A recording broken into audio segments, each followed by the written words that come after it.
Exatamente. Na área nossa de segurança viária, né, não só sinalização viária, mas segurança viária, tem muita demanda, assim, tá faltando muito profissional, né, agora também a gente está trabalhando muito com aquela questão de sinalização 3D, que eles chamam, ou sinalização silêncio, né? Por que tem que ter essas ondulações, ou as taxinhas mesmo, a função das taxinhas?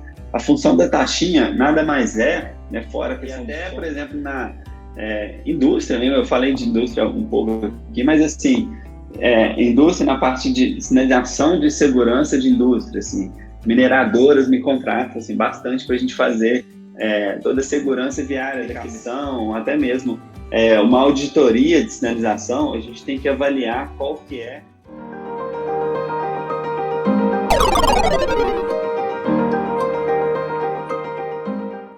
E aí, pessoal, tudo bom com vocês? Aqui novamente o professor Tiago Silveira, do campus Morada Nova, do Instituto Federal do Ceará. E hoje no Conversa Tecnológica estou trazendo para vocês o João Paulo Simões. Ele é arquiteto urbanista e é projetista de sinalização rodoviária, de segurança rodoviária, e vai conversar um pouquinho com a gente hoje sobre o mercado, sobre tecnologias, né, dicas para quem quer se enveredar nessa área de sinalização e segurança rodoviária. Então, sem mais delongas aí, João Paulo, tudo bom? Tudo bom, Thiago? Obrigado aí pelo convite, né? Você está me chamando para fazer essa entrevista para o pessoal que está interessado nessa parte de tecnologia rodoviária, né? E mais especificamente na minha área, que é de segurança viária. Então, eu agradeço aí o convite. João Paulo, obrigado aí pela participação.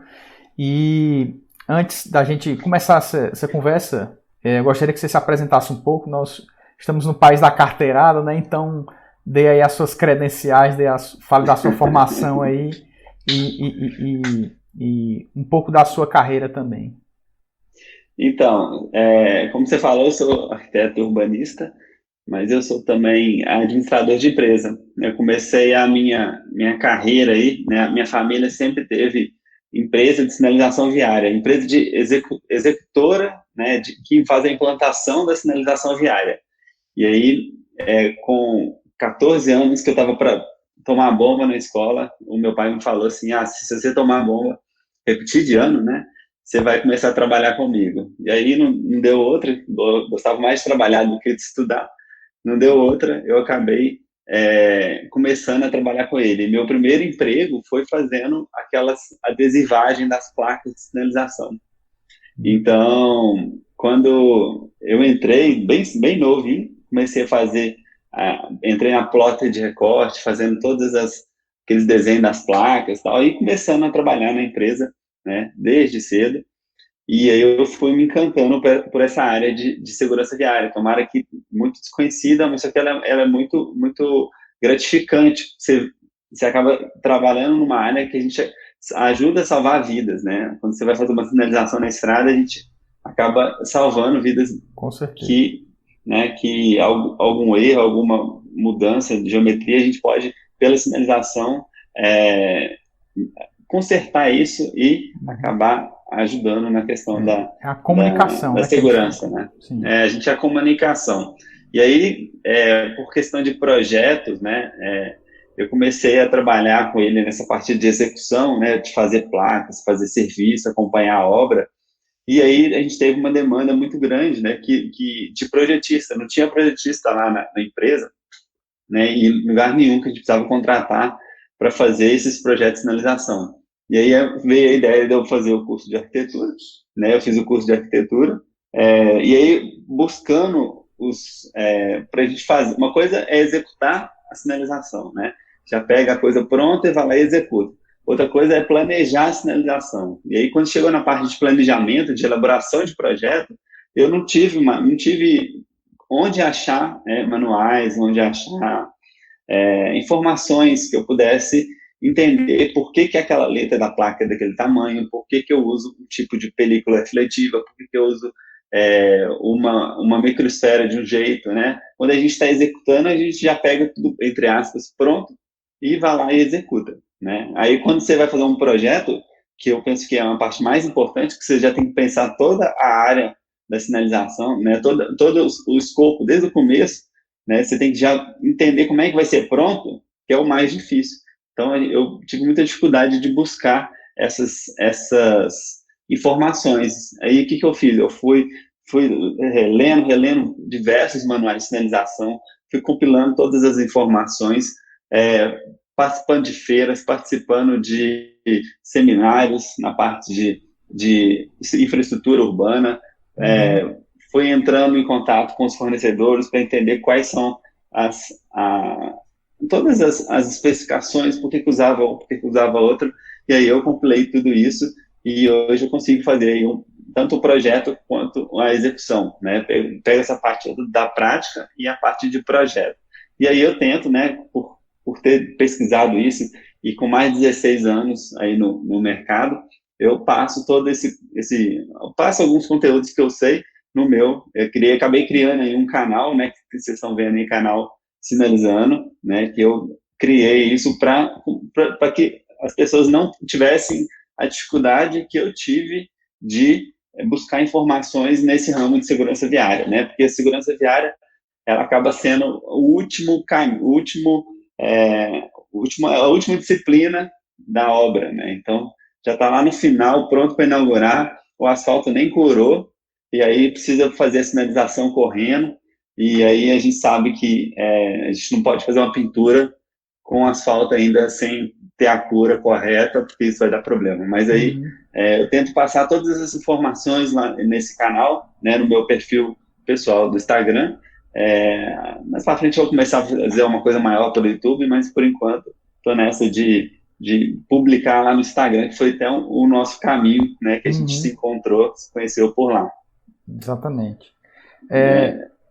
E, João Paulo, o pessoal está notando aí o seu sotaque, você não é aqui do Ceará, né? Você trabalha em Sou de BH. BH, pois é. Isso. E pela experiência que você teve aí nesse tempo, né? Trabalhando com a parte de execução e depois começando a trabalhar com projeto de sinalização, quais as dicas que você dá para iniciar um bom projeto de sinalização? Quais são os elementos que tem que ser buscados? Qual é a preparação, até a infraestrutura mais adequada para que se desenvolva um bom projeto de sinalização? Quando a gente está pegando, eu vou começar algum projeto, né, um projeto de sinalização, a gente primeiro você vai entender para onde que é esse projeto, né? Definindo um local do projeto, né, óbvio que eu faço projetos desde indústria até rodovia de concessão. Então, você vai entender onde que onde você está planejando, né, fazer a execução dessa sinalização. Então, a base que a gente tem que ter, independente de qual é o tipo de rodovia, qual é o tipo de via, se é indústria ou o que é, a gente tem que pegar uma base topográfica bem definida, né? Quando a gente vai fazer uma sinalização para uma cidade, por exemplo, eu tenho que ter toda a topografia da via mesmo, para que eu consiga entender como é que é o comportamento, né? Se eu estou fazendo para cidade, para estrada, eu tenho que pegar também o perfil da estrada, né? Perfil das curvas verticais, curvas horizontais. Então, eu preciso entender, porque como é que eu vou colocar uma placa de aclive, de declive, se eu não estou entendendo, não estou vendo, né, a minha base da rodovia, não estou vendo onde que eu vou colocar uma defensa, eu preciso ter toda essa base topográfica, né, e de um levantamento de todo o planeamento cadastral daquela via que a gente está trabalhando. Então, a integração com todos esses elementos, né? Às vezes os projetos têm que se conversar. É o que eu toda a vida digo para os alunos que, apesar de muitas vezes a gente ter especialistas ou a gente estudar individualmente alguns projetos, mas a gente tem que ver todo o conjunto, né? Tem que ver. Eu costumo ver até qual que é o tipo de pavimento, né? Porque a sinalização, quando a gente vai definir qual tinta que a gente vai usar, a gente pega a norma, o volume diário, né, o VDM. Tem lugar que fala VDM, tem lugar que fala VMD, mas a gente pega aquele volume dia médio daquela rodovia. E aí no pavimento, dependendo da camada que tem o pavimento, você consegue ter uma noção, se você não tem um estudo de tráfego, né, se você não recebeu o estudo de tráfego, para saber qual que é aquele dimensionamento daquela via, você tem que tem que saber esse número para você especificar qual que é o material, né, da espessura da tinta que você vai aplicar naquela via. Porque se a via está programada, né, de projeto, né, a garantia de projeto está para 10 anos, você tem que ter uma sinalização compatível com aquela demanda, né? Os desgastes vão ser diferentes, né? Vão ser totalmente diferentes. E aí, então, assim, puxa para a próxima pergunta que eu ia dizer, a questão das normativas mais importantes para a elaboração desses projetos. Você disse que faz muitos projetos privados também para indústrias, mas geralmente eles usam especificações de outros órgãos. As especificações que você utiliza em geral são regionais ou usa como base muito as especificações do DENIT? Quando eu faço o seguinte, eu tenho que primeiro me orientar onde que eu estou. Se eu estou fazendo aqui em Minas, por exemplo, eu vou fazer um acesso, né, uma sinalização de um acesso da rodovia. Onde que é esse acesso? O acesso é um acesso estadual. Se for estadual, eu pego primeiro a norma do DR daqui de Minas, né? Eu vou pegar todas as especificações dele, porque tem a norma federal, a norma do CONTRAN, né, que regulamentou aquele manual do Denatran, né? O manual do Denatran regulamentou o volume de sinalização viária, né? De tanto sinalização horizontal, vertical, semafórica, dispositivos, obras e tudo mais. E aí, cada órgão executivo, né, porque o CONTRAN, ele é órgão legislativo, se eu não me engano, acho que é isso, e o DENIT é o órgão executivo, então o DENIT pegou esse manual e compilou para as necessidades, né, da rodovia federal. E aí, o que eu faço? Quando eu for fazer um acesso, por exemplo, eu vou na rodovia estadual, procuro todas as normas e as especificações daquela rodovia que eu estou entrando para fazer o meu projeto. Se é cidade, né, se é município, eu me baseio no Denatran, mas faço uma compilação, né, junto também na questão das especificações do município, né? Aqui na BH Trans, a gente tem um manual, né, que é o nosso órgão de trânsito, a gente tem um manual de especificações de material, né, de sinalização. Então, eu vou lá e consulto o manual dele, as especificações que eles estão, não bem acostumados a trabalhar, mas que eles que eles já desenvolveram e que eles entendem que aquela especificação atende aqui ao município, entendeu? Como você disse, a sua formação é de arquitetura, mas você trabalha nessa área de sinalização. Além do profissional do projetista, você falou também da importância da topografia, né? Quais outros profissionais que estão envolvidos em toda essa cadeia, desde a execução do projeto até a implantação e até manutenção e operação, né, desses elementos de sinalização rodoviária? Tá. Eu escolhi fazer arquitetura, né? Eu já tinha feito alguns períodos de engenharia, né? Mas eu escolhi fazer arquitetura por conta dessa do planejamento urbano, né? Eu preferi fazer isso porque eu queria pensar, eu queria aprender a pensar mais na parte de planejar todo o sistema viário, né? Planejar toda essa questão de urbanismo da cidade. E por isso que eu optei por esse lado do urbanismo. Mas, assim, os profissionais que a gente sempre atua, principalmente são os engenheiros, cada um com a sua especialidade, né? Engenheiros que mexem com drenagem, por exemplo, vou fazer um projeto de acesso de uma rodovia. Aí eu entro do contrato, né? Eu já tenho uma empresa de consultoria, então eu pego e vou contratando profissionais e especialistas naquela área. Eu hoje sou especialista na parte de sinalização, mas eu faço todos esses viários.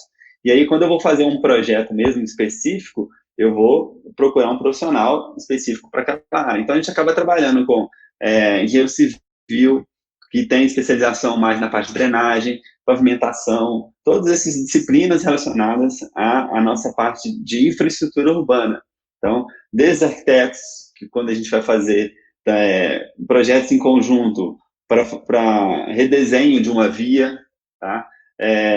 pessoal de engenheiros eletricistas, né? Engenheiros eletricistas para me ajudar a dimensionamento de uma capacidade de elétrica de um semáforo, entendeu? Então, Uhum. tem várias disciplinas aí que estão em conjunto, pensando sempre na questão da infraestrutura, né? A gente está trabalhando com infraestrutura viária, e aí a gente é urbanista, né? Eu falo que eu sou mais urbanista do que arquiteto. A gente urbanista pensa em todo o planejamento e tem as especializações que vão trabalhando nessas áreas. E na parte executiva e de acompanhamento de obra, manutenção, geralmente quais profissionais que estão envolvidos aí?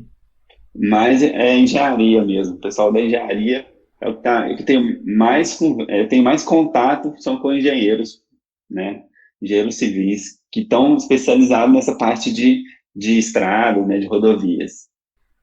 A gente tem aí, talvez, muita evolução tecnológica no mercado, tanto para a parte de projeto quanto para a parte de materiais, técnicas executivas, mas mesmo assim, mesmo com todos esses auxílios, todo esse apoio, quais os cuidados que os profissionais têm que ter no momento da fiscalização, né, para saber se o projeto está sendo bem implantado, bem executado, e também na parte de manutenção, né, desses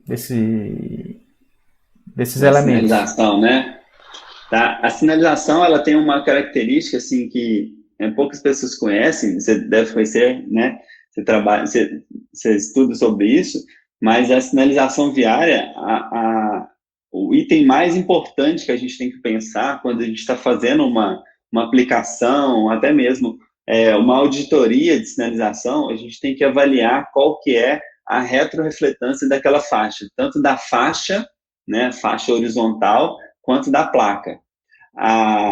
No Código de Trânsito, se eu não me engano, no artigo 60, eu acho que mas lá fala o seguinte, que toda sinalização, ela tem que ser vista, tem que ser visível durante o dia e durante a noite, tá? Durante o dia é mais fácil, mas como é que a gente faz para ser visível durante a noite? A gente tem que incorporar no nosso projeto, na placa ou na pintura, a gente tem que incorporar as microesferas, né? Tanto na placa, são aquelas microesferas da película refletiva, tá?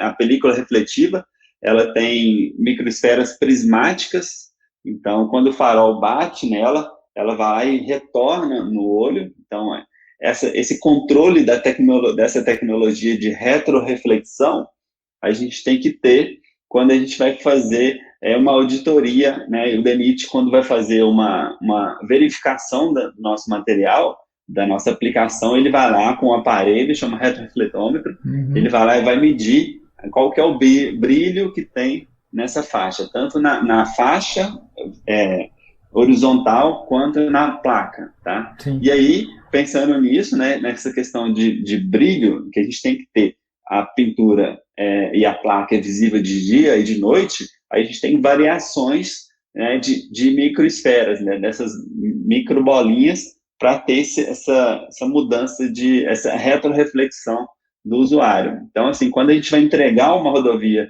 para o Estado, por exemplo, o que ele faz, né, para verificar se o nosso serviço está ok, está de acordo, está validado, ele vai, com o aparelho, vai medir essa faixa. Se tiver abaixo lá do nível permitido, né, por exemplo, para o amarelo, essa unidade de medida chama milicandela lux por metro quadrado. Então, se tiver 170, abaixo de 170 no amarelo, ou abaixo de 220 milicandelas, o DENIT, o DR, a prefeitura manda você repintar todo o trecho.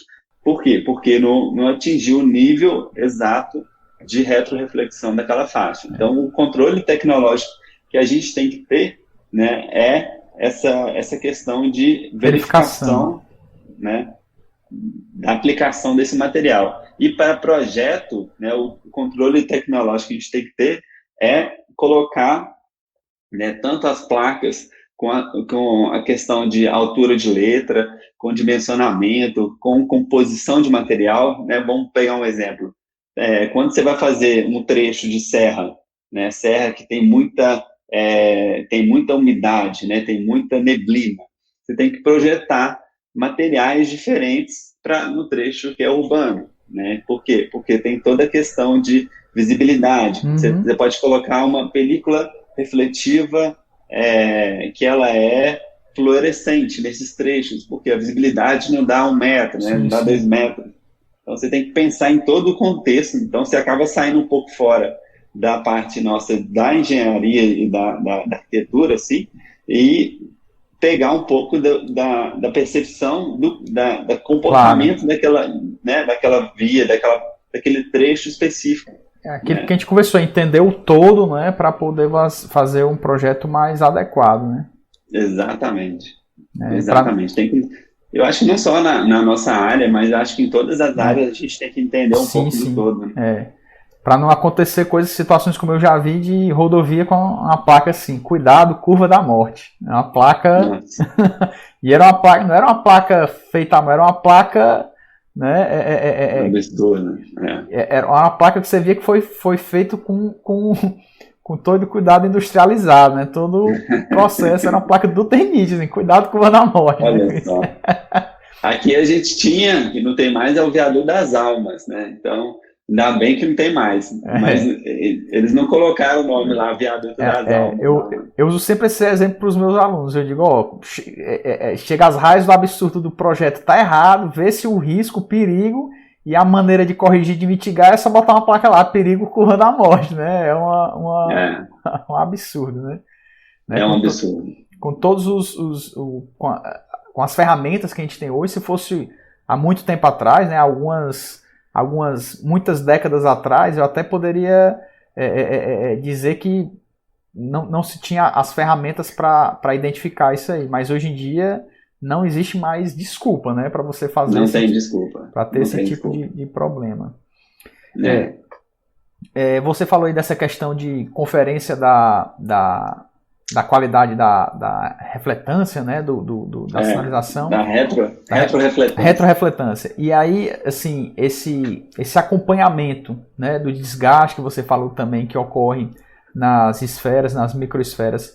Como é que é feita essa manutenção, esse acompanhamento e essa possível reaplicação ou manutenção desses elementos? Como é que isso é feito? Com que periodicidade isso é feito? O DENIT, o DR, né, eles acabam utilizando a metodologia da BNT como verificação dessa retrorefletância.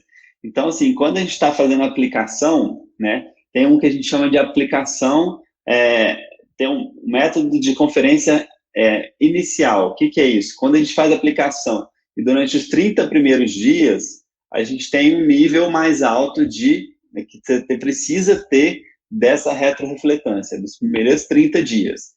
Depois, você tem uma conferência, depois desses 30 dias, você tem uma conferência nova, que seria uma verificação residual. Né? Então, desse período para frente, tem uma nova conferência de quanto que está depois desses 30 dias, porque a tinta acomodou, né, a microesfera, a via começou a ter um movimento, e aí teve um comportamento, né, teve uma ação aí do trânsito das pessoas em cima daquela pintura, e aí você tem uma nova medição depois dos 30 dias iniciais, que aí a gente chama residual. Aí a taxa é um pouco menor, por exemplo, 170 no inicial, né, e milicandelas, para 130 do residual. Então, tem uma conferência de um para o outro, entendeu?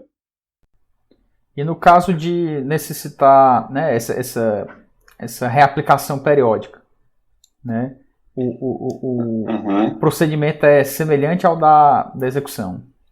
É a mesma coisa. Aí a gente tem que entrar num ponto assim, de questionamento, por que está fazendo uma reaplicação dentro do prazo inferior ao da garantia, né? A gente vê muitas vezes a rodovia que tem anos que ela não está sinalizada, né? Isso é normal aqui para a gente, pela nossa malha gigante que a gente tem. Então, por que não está sendo... por que está precisando de fazer a reaplicação do material no prazo inferior ao da especificação de projeto, sei lá, 7 anos, 5 anos, né? Se está tendo que fazer uma replicação, por conta de uma demanda de um acesso, né, um acesso novo, ou então um reparo, ou então uma obra de arte que foi instalada, isso é uma coisa, mas se está Situação fazendo pontual, né? um pontual, então, mas se está fazendo uma replicação de uma coisa que está fora, assim, da questão de garantia de projeto, então é porque foi dimensionado na fase de projeto uma dimensão inferior ao que estava aquela demanda prevista, né, para aquela rodovia. Então, se assim, vamos pegar um exemplo prático, assim, se você está fazendo uma aplicação de uma tinta à base de resina acrílica dissolvente, né, com a base de solvente, e naquela via é uma via de trânsito rápido, com um volume de veículos muito alto, é óbvio que ela não vai aguentar a garantia aí dos 7 anos, 5 anos que for, que o projetista deu e as normas da BNT exigem. Então, você precisaria aplicar um material que é um termoplástico aspergido, tem uma espessura, o outro tinha espessura de 0,6 milímetros, o termoplástico aspergido já tem uma espessura de 1,5 milímetros, né? Então, é diferente, aguenta um volume de tráfego muito maior. Então, a gente tem que avaliar por quê, né? Eu sempre me pergunto assim, por que está tendo que reaplicar aquilo, né? Porque a gente já estudou muito essa questão de dimensionamento da qualidade da tinta, né, em função do asfalto. Por que está tendo que reaplicar? Porque foi dimensionado errado no projeto. Beleza, então ok, é uma justificativa, né? Uhum. Então, essa questão de aplicação, quando você está fazendo uma aplicação nova, né, você está fazendo lá a manutenção na sua rodovia, e aí a rodovia, depois de um certo tempo, né, ela tem um comportamento diferente. Você está fazendo, depois de 5 anos, você está fazendo uma nova aplicação. Será que aquele material que estava no projeto antigo é o mesmo material que a gente vai aplicar? Por que a gente não pode colocar, né, fazer uma nova previsão de demanda daquela rodovia para 10 anos? Então, a gente pode mudar a especificação do material, tá? Mas o que manda sempre tem que ter a retrorefletância correta e tem que ter o padrão de cor correto, tanto o padrão de tom de cor, quanto o padrão de espessura das linhas tem que estar correta, tá? E aí a gente pode trabalhar nessa questão do material. O material a gente pode mudar para que a gente consiga ter uma demanda, uma previsão futura, né, de não ter que fazer essa manutenção, sabe? Entendi. E aí, você falando então desses aspectos, né, eu gostaria de entrar no assunto de evoluções tecnológicas. O que é que a gente tem aí de evolução, tanto na área de elaboração de projeto, as ferramentas de simulação, eu imagino, né, de dimensionamento, e também as ferramentas, as evoluções tecnológicas em materiais e em execução. Né? Eu imagino que na parte tanto de segurança viária, de equipamentos de segurança viária e de sinalização a gente tenha, né, nos materiais, nas tintas, nos polímeros aí, uma grande evolução, e você que está nesse setor há algum tempo já deve ter enxergado muito essa evolução. Sim, sim.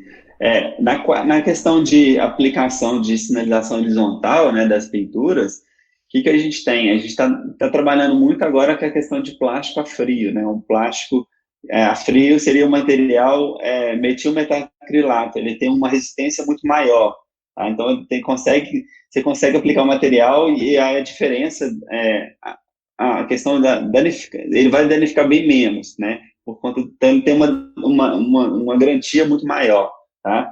Essa questão do plástico a frio, então agora também a gente está trabalhando muito com aquela questão de sinalização 3D, que eles chamam, ou sinalização estrutura, que seria umas ondulações pequenas que a gente tem, que a gente coloca na via quando está passando. Então tem umas ondulações, não é as taxinhas, né? São ondulações, pequenas ondulações na tinta, tanto no plástico a frio ou no termoplástico, que faz o efeito, né? Deixa eu só pular um pouco, fazer um parênteses, né? Por que tem que ter essas ondulações, ou as taxinhas mesmo, a função das taxinhas?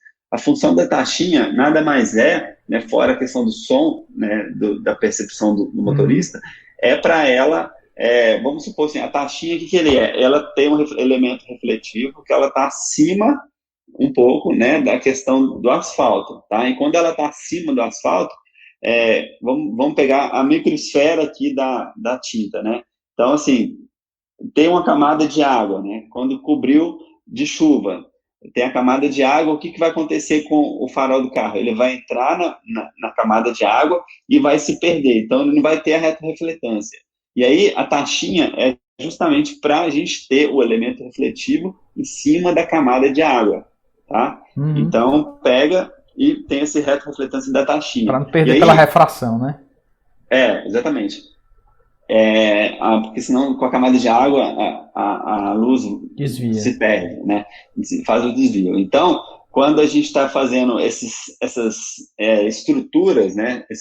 Essa aplicação de material de estrutura, né? 3D que eles chamam, ela tem um raio, assim, um arranhado nelas para que a água tenha um escoamento melhor, e ela também, por ser mais alta, ela tem essa questão de sair da camada, né, de água, se a rodovia óbvio tiver uma drenagem bem feita, então ela acaba saindo. E aí outra tecnologia que a gente tem é a questão de dimensionamento, né, e tipos de microesfera. Então, quando tem umas bem maiores, tem umas menores, tem umas que são incorporadas para dentro da faixa. Então, por exemplo, está fazendo a pintura antes, você coloca a microesfera lá dentro, e aí, com o desgaste, a microesfera, essa tinta vai saindo e vai aparecendo essas outras microesferas. Então, tudo isso justamente para a questão da tecnologia, para a segurança viária, né? Para durar muito mais essa questão da retrorefletância. Ficam várias camadas de esferas e elas vão se desgastando e aí vai sendo consumido, mas sempre mantendo a mesma qualidade. Sempre mantendo, né? Sempre mantendo. Isso para o aplicador, né, a pessoa que está aplicando, essa microesfera incorporada, ela não é tão boa, porque tem um desgaste maior do equipamento, tal, por conta da pressão que cai. Mas a gente tem que entrar no projeto, a gente tem que seguir as normas e fazer desse jeito, né? Aí é questão de planejamento, né, de software, né, é o que você falou. Existe hoje em dia até software gratuito, né, tipo o Sumo, que é um deles, que é o software que a gente faz a simulação, né, simulação mais da capacidade viária daquela via, né? Então, você está fazendo lá um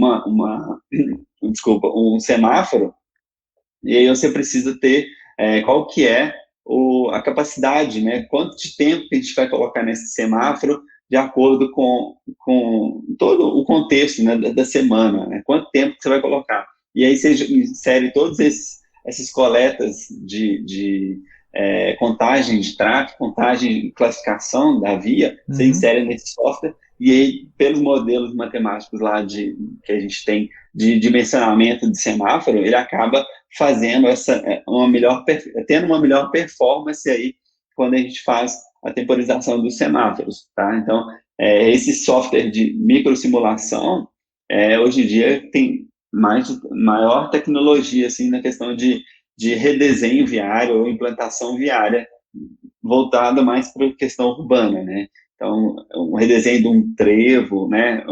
Esse nova dimensionamento, se você aplicar isso num software antes de ir para a prática, né?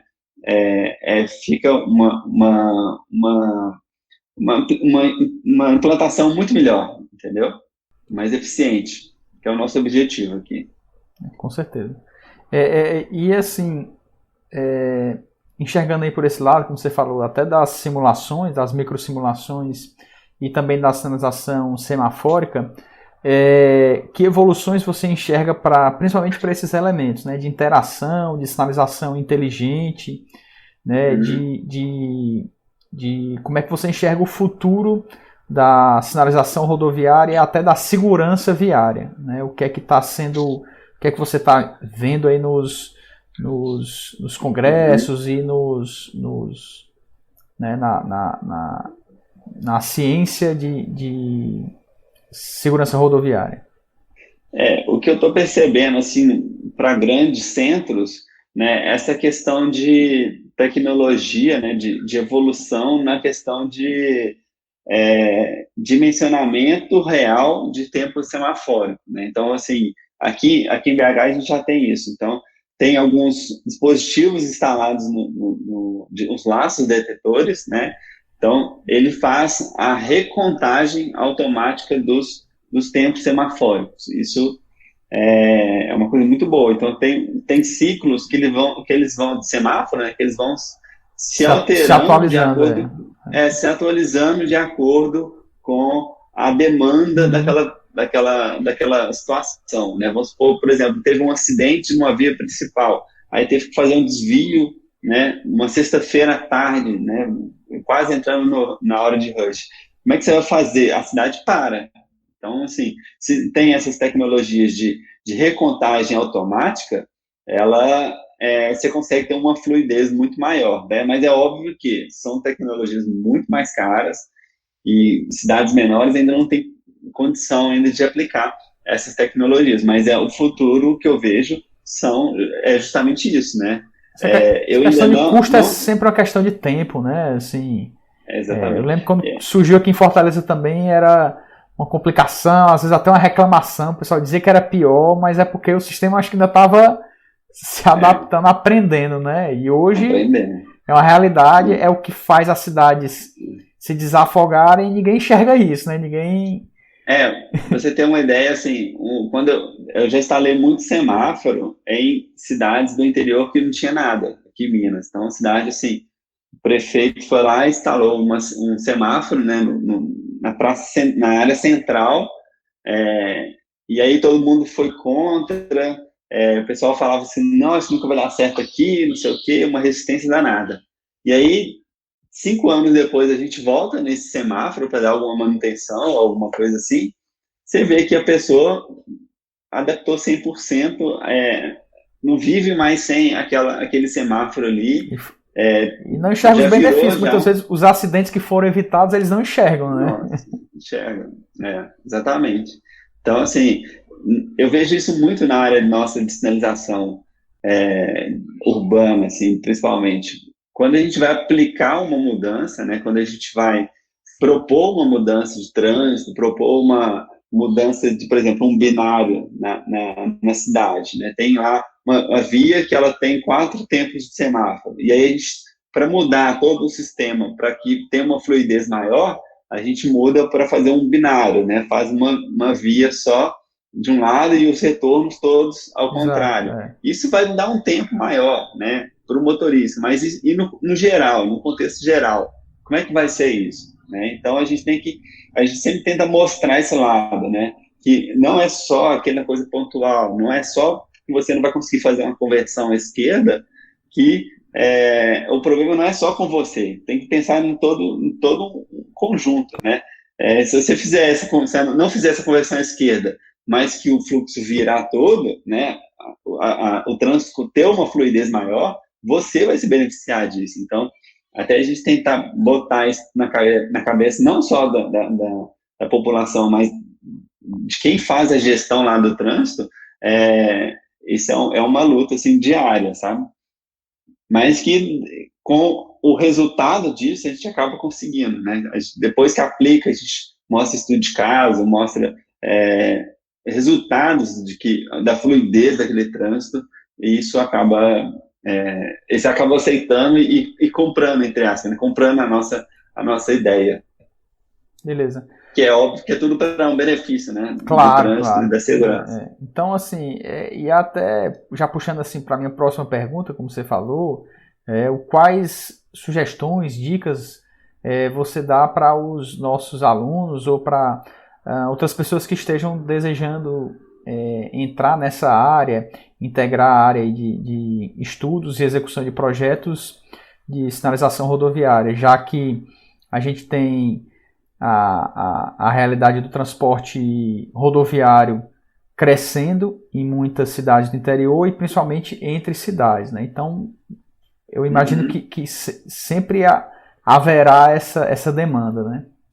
Exatamente. Na área nossa de segurança viária, né, não só sinalização viária, mas segurança viária, tem muita demanda, tem muito está faltando muito profissional, né, para atuar nessa área, porque todo mundo, a maioria das pessoas, como não conhecem dessa nossa área, eles acabam indo para as outras, né, pavimentação, geometria e tudo mais, infraestrutura no geral, mas a gente está dentro aí de uma disciplina da infraestrutura que a gente precisa muito de profissional. Por quê? Porque, vamos supor assim, vamos pegar lá no Código de Trânsito. No Código de Trânsito fala o seguinte, todo empreendimento que é considerado empreendimento de grande impacto precisa de ter um projeto viário aprovado para que melhore a eficiência daquele entorno, né? E aí, o que a gente faz? A gente tem que fazer todo um projeto semafórico, tem que fazer projeto tem que fazer dimensionamento da capacidade viária com microsimulações. Então, assim, imagina o tanto de empreendimento de grande impacto que a gente tem hoje. Muito. Só na Copa teve vários que nasceram, né? Então, shoppings, hospitais. Então, assim, demanda urbana tem muita coisa, né? E aí, para a cidade, para a rodovia também tem muito campo, né? Então, para fazer quantos acessos de rodovia a gente precisa fazer, né? Até mesmo na área de pesquisa, na área de pesquisa de materiais de sinalização, né? Materiais de defensa, materiais de semáforo, tem muito campo aí, né, para fazer. Eu vejo muita gente reclamando, assim, quando você me perguntou dessa questão de falta de demanda de pessoal, né? Então, eu vejo muita gente reclamando assim, mas a prefeitura que fez tudo errado, né? A prefeitura que colocou uma placa que está na dimensão errada. Aí eu sempre volto e pergunto assim, mas será que o rapaz, né, o pessoal do trânsito, eles tiveram um treinamento, né? Tiveram muitas vezes a gente sabe que é apadrinhado. Estava capacitado, pois é, tem esse problema. Estava capacitado. Assim, porque o pessoal às vezes menospreza essa disciplina de sinalização rodoviária, acha que né, só botar uma placa, só pintar, mas tudo tem uma razão, tudo tem uma especificação, tudo tem um motivo, até porque envolve, como a gente conversou no começo, a comunicação com o usuário. Envolve toda a parte de segurança rodoviária, de solução de conflitos, né? Exatamente. A gente é um espelho do que vai acontecer lá na frente, né? Eu vou te falar assim, ali na frente você vai ter que reduzir a velocidade. Ali na frente vai ter um semáforo. Ali na frente, se você não reduzir a velocidade e for fazer essa curva nessa velocidade, você vai ter um problema, porque a curva ela é acentuada. Mas a gente já percorreu todo o trecho e a gente já fez todo um estudo do que é melhor na questão de segurança para aquele trecho, né, para aquela via. Então, tem um estudo por trás, tem toda uma tecnologia, assim dizer, né, tem todo um estudo mesmo do que tá naquele ponto ali, né? E aí, sim, por exemplo, tem um aterro grande, acima de 3 metros, a gente vai lá e colocar uma defensa metálica. Imagina se não tivesse essa defensa metálica, quantos acidentes já teriam ali naquele trecho? Entende? Então, tem aí é só colocar a placa? Mas para você descobrir qual que é a placa que você vai colocar, e qual o tamanho, qual que é o material, tudo tem uma razão, né? Exatamente. Aí você vai colocar um pórtico. Beleza, um pórtico, quando você está colocando na rodovia, um pórtico, né, um semipórtico, alguma placa de grande porte, assim, você acaba colocando um obstáculo na via, né? Uma árvore pode criar um problema onde não havia, né?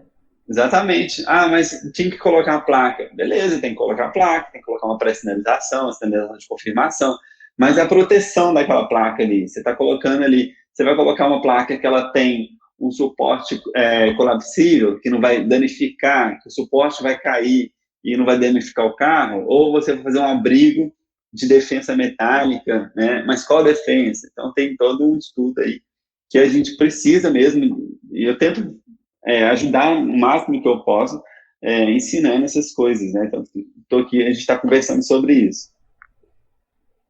Beleza, João Paulo, beleza. Deu para a gente entender o quanto é importante essa área de sinalização rodoviária e que ainda tem muita demanda desse tipo de profissional no mercado.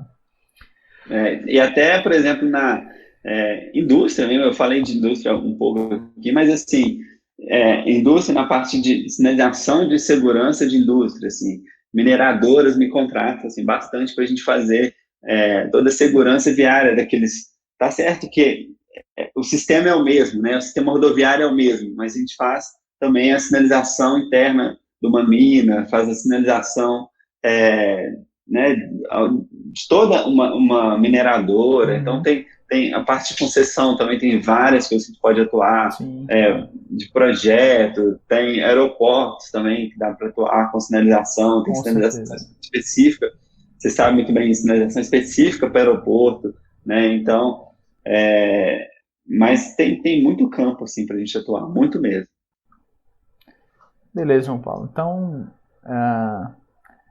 gostaria de agradecer aí para a gente não delongar muito, gostaria de agradecer aí a sua participação aí no nosso programa aí, Conversa Tecnológica.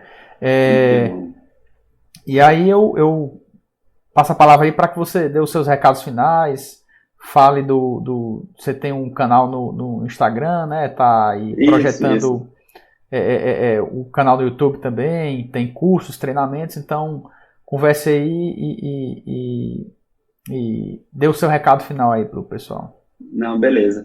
Primeiro agradecer nessa oportunidade de estar conversando com o pessoal que está já inserido nessa parte de querer, buscando conhecimento, buscando aprimorar mesmo a questão tecnológica, né, da engenharia, de toda a nosso sistema de infraestrutura, né? Então, isso só do pessoal que está assistindo a gente já é um avanço muito grande, né? Porque, ter escolhido estar aqui, né, até você estar com esse projeto de levar mais conhecimento assim, para as pessoas, isso é muito, muito bom, assim, muito bom que existe gente que nem você, né, que está fazendo esses projetos, assim. E do meu projeto, assim, desse canal Sinalizando, no Instagram, tá? No Instagram, o meu Instagram pessoal, que é João Paulo, @joaopaulo.sim, né, de sim com N, né, sim porque Simões Nascimento, mas também pode ser abreviação de sinalização. Né? Então, é um predestinado, né? Nasceu com sobrenome. Então deu certo, funcionou, tá lá, joaopaulo.sm. E lá eu tenho até um curso gratuito que eu mostro, são 3 aulas de 1 hora e pouco, que eu mostro onde que você pode atuar, né, o que é cada tipo de sinalização, onde que você pode atuar em cada uma delas, né, e quem são os profissionais que podem atuar com sinalização, os arquitetos, engenheiros, nessa parte nossa de execução, de planejamento, né, quem pode atuar em cada lugar, assim, sabe? Então, lá, né, no Instagram você consegue baixar esse curso, então, o pessoal tem gostado bastante, é gratuito. E algumas vezes no ano eu tenho uma turma que eu faço, hoje a gente já tem 18 pessoas do Brasil inteiro, tem gente aí de cima, né, tem gente lá do sul, tem muita gente lá. Então a gente um curso avançado de sinalização para fazer projeto, fazer execução, então tem muita empresa de sinalização, gestor de trânsito, entrou agora o gestor, o diretor de trânsito de Ilhéus entrou na nossa turma. Como se fosse um observatório, né? Assim? Como se fosse, assim, acaba sendo aqui, a gente acaba trocando informações, eu estou começando a participar das reuniões da BNT, então eu trago muita informação, eu vou fazer algumas participações de feiras, né, voltada mais para a parte de segurança, então vou participar, ter muito mais contato com esse pessoal agora. O canal é novo, começou agora há pouco, tem 2 anos, se não me engano, mas esse ano especificamente eu dei já um gás nele, me dediquei mais, mas a ideia é justamente essa, é mostrar, né, para as pessoas que existe um campo e que a parte da sinalização não é para ser só o final né, não é só mais uma placa que você tem que colocar, né? A sinalização salva vida, né? A segurança viária salva vida, né? E a gente aplica, e assim, o que eu vejo muito mesmo, assim, é que a sinalização é o final da obra, né? O final da obra, acabou o dinheiro de tudo, usou mais dinheiro, né? O que faz o que dá. Vai lá e faz só uma pinturinha lá, entendeu? Mas não é assim, não pode ser assim, né? Por que concessionárias gastam um dinheirão, né, com implantação de segurança viária? Porque elas entendem que quando você tem uma implantação bem feita, né, uma segurança viária bem feita, isso é menos custo para ela. Com certeza. Então, menos dor de cabeça lá na frente. Exatamente. O que eu reclamo, o pessoal às vezes gosta de economizar em topografia e sondagem. Não, você tem que investir em topografia. Pelo contrário, pois é. Mas muitas vezes, não, faz, em vez de fazer 10 furos, não, faz só uns 4 aí a gente interpola. Não, isso está muito errado, né? Isso é muito errado. Topografia é a mesma coisa, não quer levantar uma faixa extensa. Complicado. Exatamente. Mas me segue lá no canal, né, no Instagram, por enquanto. E que a gente me manda mensagem também, que eu estou super aberto aí para a gente conversar, para a gente trocar ideia mesmo nessa área, na nossa parte de sinalização. Não só de sinalização, né, nessa parte viária, de infraestrutura, geral. Né? Sim. Infraestrutura, assim, estou muito apaixonado por essa área. Beleza, tá bom. Pois muito obrigado aí, João Paulo. Bom, pessoal, então é isso. Espero que vocês tenham gostado da conversa tecnológica de hoje. Peço que vocês curtam o vídeo, compartilhem também, divulguem o nosso canal, comentem, façam perguntas, sugestões para outras entrevistas e até a próxima.